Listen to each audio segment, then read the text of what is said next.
Hey, Danny. Yeah? So it's raining, so I went ahead and broke all of your reeds. I quit. Hello, Obophiles! I am so excited to bring you this video today. It's a little bit different than what I usually do on this channel, but I think it'll help you cut through any of that negative energy and get rid of any roadblocks you might find in 2019. So, this is what's going on. I got an email from a former student who has gone off to college, and they are thinking about quitting the oboe, and they wanted to get some advice from me and kind of see what I thought about it. And so I found myself kind of thinking in two distinct paths. In order to kind of understand this, I need to tell you about a time that I really needed to quit the oboe. Okay, so right after I graduated from Eastman, I taught elementary music for a bit, which explains videos like these. Come through in a hurry, come through in a hurry, come through in a hurry, Alabama gal. So after I was finished teaching elementary music, that summer I wanted to beef up and get back into playing oboe full time. So I did a lot of things that summer playing wise, but one thing in particular was I did a festival in Luxembourg. And one day when I was playing in Luxembourg, I remember the day exactly actually. I got up in the morning, I ran 3 miles, and I haven't been able to run 3 miles since, but I did. And I went to a rehearsal, and then I played a concert that night. And then I went to bed. And in the morning, when I woke up, I couldn't feel anything. I had no sensation in my body from the neck down. And I took the weirdest shower I've ever taken. It is super weird not to feel the wetness of the water on your skin, but see it happening. Super weird. So this kind of kept up, and by the third day, I could barely walk. And that's how I found out I had multiple sclerosis, which is a story for another time. So I came back home, and I spent a lot of time in the hospital, and I went to physical therapy, and obviously I couldn't play my instrument anymore. And I got really depressed. It broke my heart. I had to give up any dreams, any illusions I had of really just playing my oboe, and let alone having an oboe career. That just wasn't gonna happen. So I kind of gave that up, and I didn't play my oboe for a long time after that. I still really liked music. I still would listen to music all the time and sing, and sometimes I'd write musical ideas I had, maybe for a composition or arrangement, and I'd occasionally teach. And I kept going to physical therapy, and it was intense, you guys. I couldn't do anything. I had to learn how to walk, how to jump, how to zip zippers and button buttons. I mean, everything. I couldn't do any of it, so I had to relearn how to do that, so it took a while.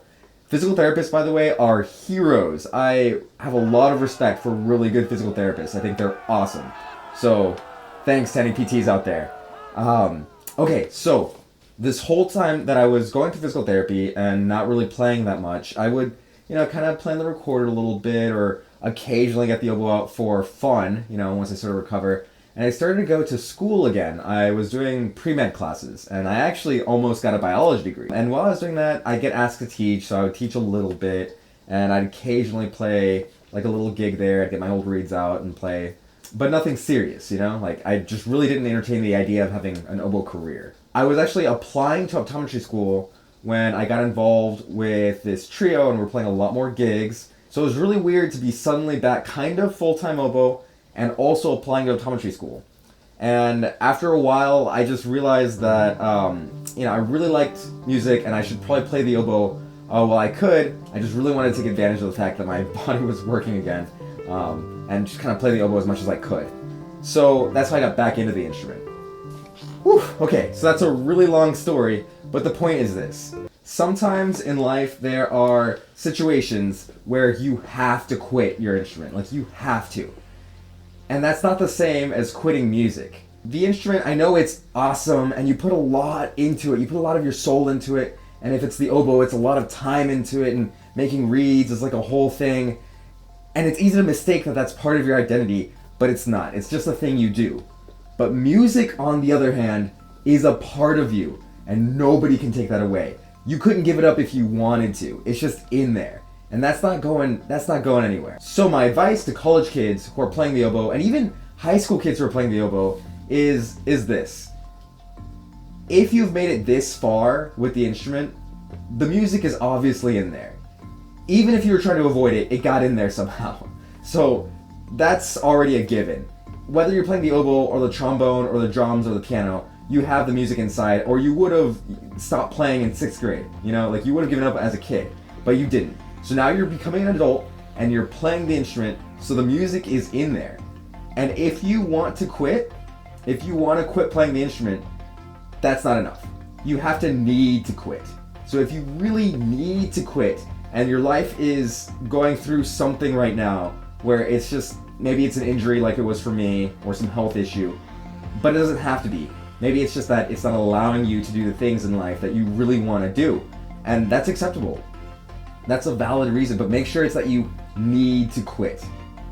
Now music, I'm sorry, you're stuck with that. That's going to be with you. You're going to carry that with you forever. So I would advise this second thing.